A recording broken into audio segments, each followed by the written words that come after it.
आसार कदीमा के ज़रिए हमें जो मालूमात मिली हैं, इनकी वजह से हम इंसान की तारीख को कई हिस्सों में तकसीम कर लेते हैं। इस तकसीम का फ़ायदा ये है कि हम तारीख में इन तब्दीलियों को बआसानी देख सकते हैं जो इंसानी अमल के नतीजे में हुई थी। इंसान की तारीख के कदीम तर ज़माने को हम शिकार और ग़िज़ा जमा करने वाला अहद कहते हैं। इस ज़माने को 3 हिस्सों में तकसीम किया जाता है। पहला, कदीम पत्थर का ज़माना जो 20 लाख साल से 80,000 साल तक फैला हुआ था। दूसरा, दरमियानी पत्थर का ज़माना जो 80,000 साल से 40,000 साल तक की मुद्दत में फैला हुआ था। तीसरा, जदीद पत्थर का ज़माना जो 40,000 साल से शुरू होता है और 10,000 साल की मुद्दत तक जाता है।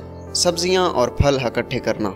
इस इब्तदाई ज़माने में भी इंसान अकेला नहीं रहता था, बल्कि वो ग्रोहों और घोल की शक्ल में फिरा करता था। ये इसलिए ज़रूरी था कि अकेले आदमी के लिए जंगली जानवरों का खतरा था जिनसे वो अकेले में खुद को महफूज नहीं रख सकता था। साथ रहने में ये एक दूसरे की हिफाजत करते थे। ग़िज़ा की तलाश में इन्हें एक दूसरे की मदद की ज़रूरत होती थी। इस सूरत में हर एक के लिए काम करना ज़रूरी था। किसी को बगैर मेहनत किए खाना नहीं मिल सकता था। इस वक्त ये दूसरे जानवरों की तरह ग्रोहों में फिरते थे और हर वक्त जो भी मिलता इसे खाते रहते थे।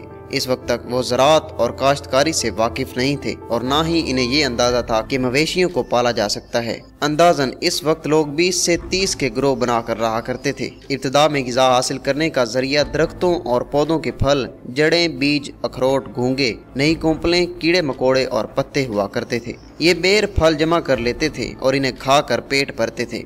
इसके अलावा ग़िज़ा के लिए इनकी दूसरी दरियाफ्त परिंदों के अंडे और मछलियाँ थीं। इस सिलसिले में इंसान कई तजुर्बात से गुजरा होगा कि कौन सा फल, पौधा या बीज खाने के काबिल है या नहीं।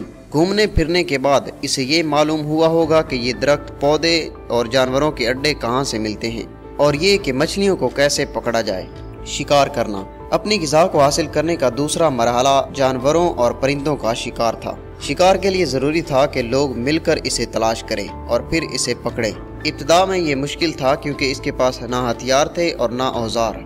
इससे ये शिकार अपने हाथों से पकड़कर करना होता था। इसलिए यहाँ भी लोगों को आपस में एक दूसरे की मदद की ज़रूरत थी। जब इसने बड़े जानवर शिकार करना शुरू किए तो इसे बड़ी मिकदार में गोश्त मिलने लगा। इस वजह से इसमें 2 आदतें पैदा हुईं। एक तो ये कि वो भूख से ज़्यादा खाता था क्योंकि इसे पता नहीं होता था कि इसे दोबारा ये गोश्त मिलेगा या नहीं।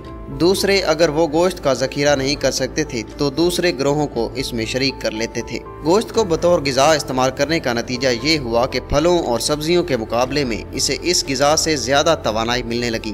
खाने के बाद इसे फुर्सत के लम्हात भी मिलने लगे। इन्हीं लम्हात में इसने अपने इर्द गिर्द के माहौल को समझना शुरू किया और इसके दिमाग ने पत्थर के इस्तेमाल पर गौर करना शुरू किया, जिसके नतीजे में इसने पत्थर के औजार और हथियार बनाना शुरू कर दिए। अब इसने औजारों की मदद से ग़िज़ा हासिल करनी शुरू कर दी। इसके ज़रिए वो जड़ें खोदता, ज़मीन के अंदर से कीड़े मकोड़े निकालता और जानवरों और परिंदों का शिकार करता।